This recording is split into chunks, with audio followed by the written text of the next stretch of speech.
অভারতীয়দের, যেহেতু এটা প্রাপ্তবয়স্কদেরই স্কিম, যারা ভারতীয় নয় বা ভারতীয় ভোটার তালিকায় যাদের নাম নেই, আবার বলি সিএএ অ্যাপ্লিকেন্ট অথবা অ্যাডজুডিকেটের পরে যারা ট্রাইব্যুনালে আবেদন করে রেখেছেন তারা কিন্তু ব্যতিক্রম। সেক্ষেত্রে এই বিপুল সংখ্যক লোককেও লক্ষ্মীর ভান্ডারের টাকা দেওয়া হচ্ছে। তাই অর্থনৈতিক স্বচ্ছতা, পশ্চিমবঙ্গে বসবাসকারী আমাদের মা বোন দিদি যারা উপযুক্ত এবং যারা এই অর্থ পেয়ে আর্থিক নিরাপত্তা পান, কেবলমাত্র তাদের জন্যই এই স্কিম বা অর্থ দেওয়া উচিত বলে আমাদের বর্তমান মন্ত্রিসভা মনে করে। তাই আমরা আজকে একটি ফর্ম লঞ্চ করছি। এটি আমাদের মহিলা এবং শিশু কল্যাণ দপ্তর, যার পূর্ণমন্ত্রীর মর্যাদায় আছেন মাননীয় অগ্নিমিত্রা পাল মহোদয়া, তার দপ্তরের মাধ্যমে এটি নোডাল দপ্তর। কিন্তু কাজটা যেহেতু খুব পরিধি ব্যাপক, তাই মুখ্য সচিব, অর্থ সচিবের নেতৃত্বে পুরো প্রশাসন অর্থাৎ জেলা শাসক, বিডিও, মিউনিসিপ্যালিটির ক্ষেত্রে সিও এবং কর্পোরেশনের ক্ষেত্রে কমিশনাররাও এতে যুক্ত থাকবেন এবং হোম পার্ট ডিপার্টমেন্টও এর সঙ্গে যুক্ত থাকবেন। ভোটার তালিকা তৈরি করা সহ আমাদের যারা আধারের কাজ করেন তারাও যুক্ত থাকবেন, অর্থাৎ ওয়েবেল, আইটি সবাই মিলে একটি পরিচ্ছন্ন তালিকা কেবলমাত্র উপযুক্ত যারা প্রাপক তারা পাক, আমরা এটা চাই। যেহেতু প্রসেসটা একদিনে সকলেই ফর্ম ফিল করতে পারবেন না এবং ফর্ম ফিল একটু আমাদের ফর্মে আমরা একটু ডিটেলসে চেয়েছি, কারণ আমাদের সরকার অন্নপূর্ণা যোজনায় ৩,০০০ টাকাও দিতে চান এবং ফ্যামিলি ডাটাটাও সংগ্রহ করতে চান, কারণ আরো নানাবিধ কর্মসূচিতে আমরা এই পরিবারগুলিকে সহযোগিতা করতে চাই কেন্দ্রীয় এবং রাজ্যের বিভিন্ন স্কিমে এবং তাদেরকে সক্ষম করতে চাই। তাড়াহুড়া করার কিছু কারণ নেই, একদিনে সবাইকে ফর্ম ফিল করতে হবে।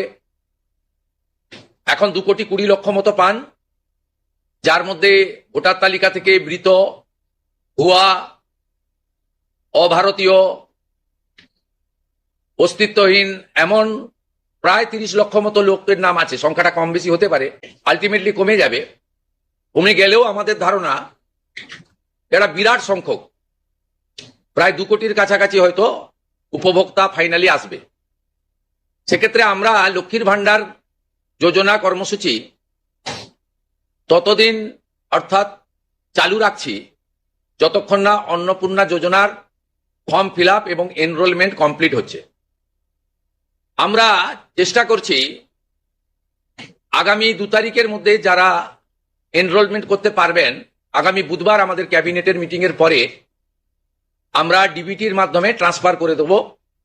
প্রথম কার্যক্ষেত্রে 1 তারিখ থেকেই বেনিফিটেড হবে তারা, জুন মাসের, কিন্তু যেহেতু এনরোলমেন্ট করতে হবে সেই জন্য আমরা আরো 2 দিন হাতে নিয়ে 3 তারিখে আমরা আপনাদের জানিয়ে দেবো। মানে প্রোগ্রাম হবে, যতজন করতে পারবেন, এই কালকে ছুটি আছে, শুক্র থেকে মঙ্গলবারের মধ্যে যতটা এনরোলমেন্ট হবে। তো এটা প্রসেসটা ডেলি চলবে। যেমন যেমন এনরোলমেন্ট হয়ে যাবে, ভেরিফিকেশন হয়ে যাবে, তারা অটোমেটিক কোর্সে লক্ষ্মীর ভান্ডার থেকে অন্নপূর্ণা যোজনায় চলে যাবেন এবং লক্ষ্মীর ভান্ডার তাদের অফ হয়ে যাবে। যতক্ষণ না এনরোলমেন্টের প্রক্রিয়া কমপ্লিট হচ্ছে ততক্ষণ লক্ষ্মীর ভান্ডারের যে সুবিধা তারা পাচ্ছেন সেই সুবিধা থেকে তারা বঞ্চিত হবেন না। মানবিক সরকারের এটাই প্রতিশ্রুতি। তাই একদিনে সবাইকে ফর্ম ফিল করতে হবে, লাইনে দাঁড়াতে হবে, হুড়োহুড়ি করতে হবে, সব কাজ ফেলে আজকেই না করলে কালকে বঞ্চিত হব, এটা নয়। এটা একটা পার্মানেন্ট আপনাদেরকে বেনিফিট সরকার দিচ্ছে তার নিজস্ব কোষাগারের অর্থ। তাই আপনাদেরও সহযোগিতা এবং ধৈর্য এবং পুরো প্রক্রিয়ায় এই ব্যবস্থার সঙ্গে আপনারা করবেন। আমরা আপাতত 1 জুন থেকে, কাল থেকেই শুরু হচ্ছে, কিন্তু 1 জুন থেকে 90 দিন এই প্রক্রিয়াটা চালাবো। কিভাবে হবে? অনলাইনে হবে, অফলাইনেও হবে। বিডিওরা এবং পৌরসভা থেকে তারা করবেন। বড় পৌরসভা কর্পোরেশনের ক্ষেত্রে ওয়ার্ড ভিত্তিক, বড় ভিত্তিকও হবে এবং আমাদের পঞ্চায়েতের সঙ্গে যুক্ত আধিকারিকরা, সুপারভাইজার বা অন্যরা বাড়ি বাড়ি গিয়েও একটা 30 দিনের ড্রাইভ দেবেন। যারা অনলাইন বা অফলাইনে ফিল করতে পারবেন না তারা বাড়ি বাড়ি গিয়েও করবেন। মূলত আপনাদের একটা উদাহরণ দিই আমি। এই মুহূর্তে লক্ষ্মীর ভান্ডার পাচ্ছেন রাকিবুল শেখ, তার পিতার নাম মনসুর শেখ, তার বাড়ি হচ্ছে শিয়ালমারা, পোস্ট হচ্ছে বহরমপুরের রাধারঘাট। অর্থাৎ যে কর্মসূচি মহিলাদের জন্য, সেই কর্মসূচিতেও ভেজাল এবং বেনজল ভেরিফিকেশন না থাকার ফলে ঢুকে বসে আছে। আমরা এই ফর্মে অনেকগুলি ক্লজ রেখেছি, খুব সিম্পল, এবং আমরা সহযোগিতা করব এবং বিডিও অফিস থেকে বিধায়কদের এই কাজে যুক্ত করা হবে। বিধায়করাও নিজেরা এটাতে নেতৃত্ব দেবেন, নবনির্বাচিত বিধায়কদের এটা একটি বড় কাজ, তারাও ফর্ম ফিল আপে সহযোগিতা করবেন সরকারের সাথে। আমাদের এই লঞ্চিং এর পরে বিডিওদের সঙ্গে ভার্চুয়াল কর্মসূচি রয়েছে, সেই কর্মসূচিতেও আমরা এটা বলবো। আমাদের যে জনকল্যাণ শিবির হচ্ছে 15, 16, 17, সেখানেও ফর্ম ফিল আপ করার বা সহযোগিতা করার, বা কেউ যদি কোনো একটি এই ফর্মের কোনো একটি ক্লজ বা কোনো একটি বিষয়ে তার কোনো কনফিউশন থাকে, সেটাও করতে পারবেন। আমরা এটাতে অন্নপূর্ণা যোজনার বেনিফিট যেমন দেব, তেমনি ফ্যামিলি ডাটাও সংগ্রহ আমরা এটাতে নতুন সরকার নতুনভাবে সংগ্রহ করতে চাই। আপনাদের সকলের সহযোগিতা প্রার্থনা করি। আমরা চেয়েছি রাষ্ট্রের মূল ধারার সঙ্গে যারা নাগরিকরা যুক্ত হয়েছেন তারাই বেনিফিট পাক। প্রথমত, যারা অতিরিক্ত ইনকাম ট্যাক্সের আওতার মধ্যে পড়েছেন তারা, অর্থাৎ এখন ইনকাম ট্যাক্সের সিলিং জানেন আপনারা, আমি আর উল্লেখ করছি না, সেক্ষেত্রে কোনোভাবে প্রকৃত প্রাপক ছাড়া যাতে না পায় সকলকেই আমরা দিতে চাই।